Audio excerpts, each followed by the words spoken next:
Imagine Henry Cavill or Chris Evans with a soft, puffy face. Would they still look hot? I doubt it. That's how much your jawline matters. And yet, people still go and do the dumbest things to fix it. Chewing gum like it's a workout. Buying overhyped jaw gadgets. Rubbing their face like that's gonna sculpt bone. None of that fixes the actual problem. You don't have a bad face. You just have the wrong habits hiding it. And most of what you see online is fake advice. So before you try another jawline hack, do you even know what your jawline is actually made of? Let's see. What makes your jawline? Your jawline is a combination of structure and what's sitting on top of it. Like you have your bone structure, including your jaw shape, chin width, and all the angles. That's your base. You can't change that. No exercise, no gadget, no face yoga is going to change the shape of your bones. These are the things that are decided by your genetics. Some people naturally have sharper angles, tighter skin, and better fat distribution. That's just how they're built. This is not something you can magically fix. Then there's some place you can do your work and sharpen your jawline. Muscles and soft tissue. Yes, your face has muscles.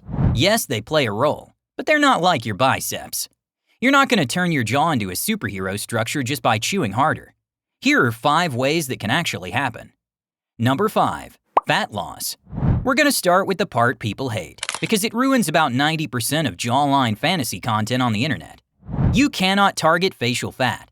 Not with face yoga, any type of gum. Not with some pretty gua sha. Not even with ice rollers or drinking warm lemon water with pink salt and chlorophyll at 6:13 a.m. There's no direct face fat burner. If someone says they found a way to melt cheek fat fast, they're lying to your face while pretending to fix it. Face fat comes off the same way body fat comes off. You have to go for overall fat loss. That means a calorie deficit. Your body has to burn more energy than you take in over time. When that happens, fat goes down across the whole body. And yes, your face is part of that body. Unfortunately for everyone trying to outsmart biology with a jade rock. This is why some people suddenly look way sharper after losing even a few kilos. The bone structure did not magically change. The fat covering it just got thinner. They have the same jaw but with less padding. And puffiness matters here as well. Some people don't even have that much facial fat. They just have a face that looks swollen because of water retention, poor sleep, and too much sodium. Alcohol, stress, and low activity can also cause puffiness. So if your face looks like it stayed up partying even when you didn't, that matters.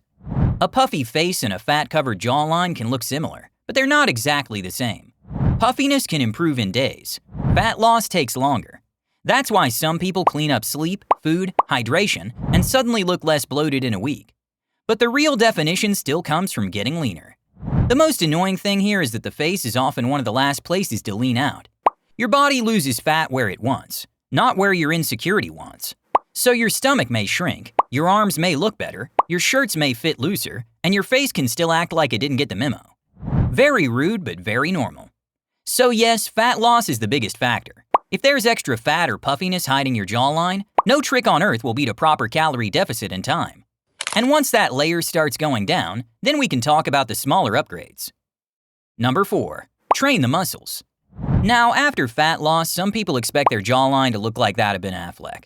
That usually does not happen, because even if you lean out, your jawline still depends on the structure underneath and the soft tissue around it.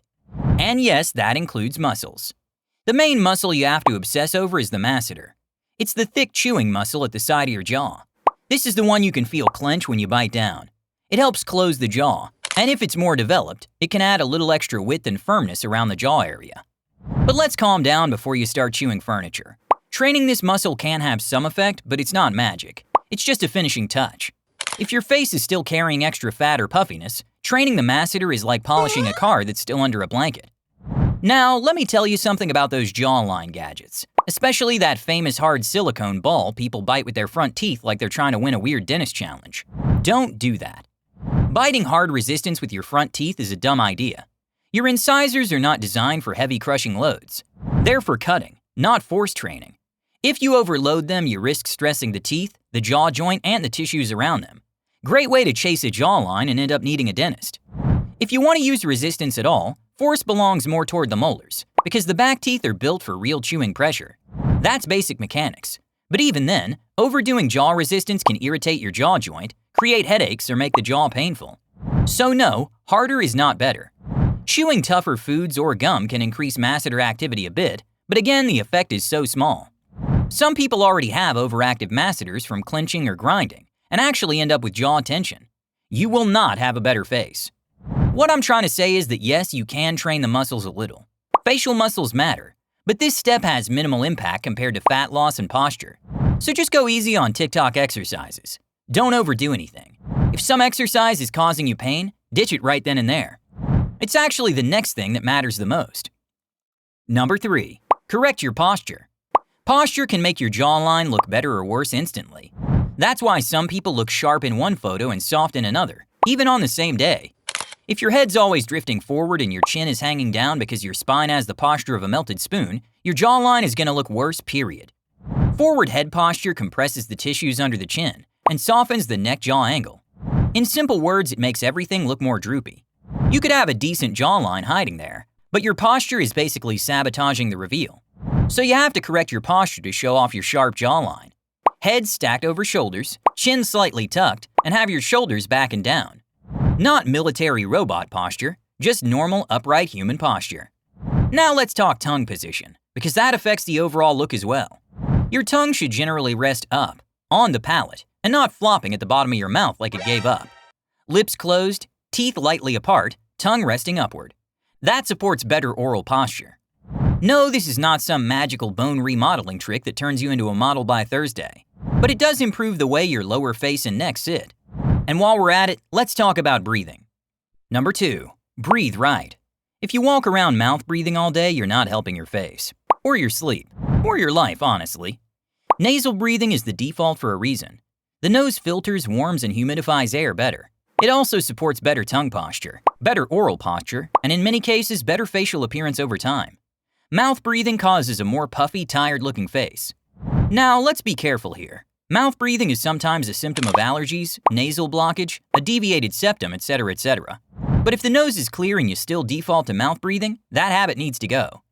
And now for the final part. The lies, the scams, and the internet nonsense people keep falling for. Number 1. Stop falling for this. Stop falling for jawline myths. First, gua sha is not melting your face fat. It can move fluid around temporarily and make the face look a bit less puffy for a short time. Fine, but it's not sculpting bone, not burning fat, and not building a jawline. It's a massage tool, not facial surgery in disguise. So don't spend your money on that aesthetically pleasing tool.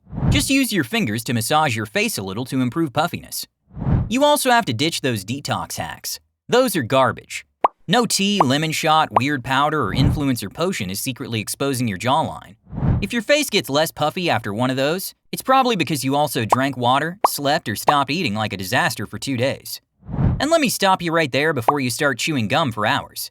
It can overwork the jaw, irritate the joints, and give you pain long before it gives you model-level structure. The real way to sharpen your jaw is much less glamorous. Just get leaner, reduce puffiness, fix posture, breathe properly, and maybe train the jaw muscles a little. That's it. Stop wasting your energy on shiny nonsense.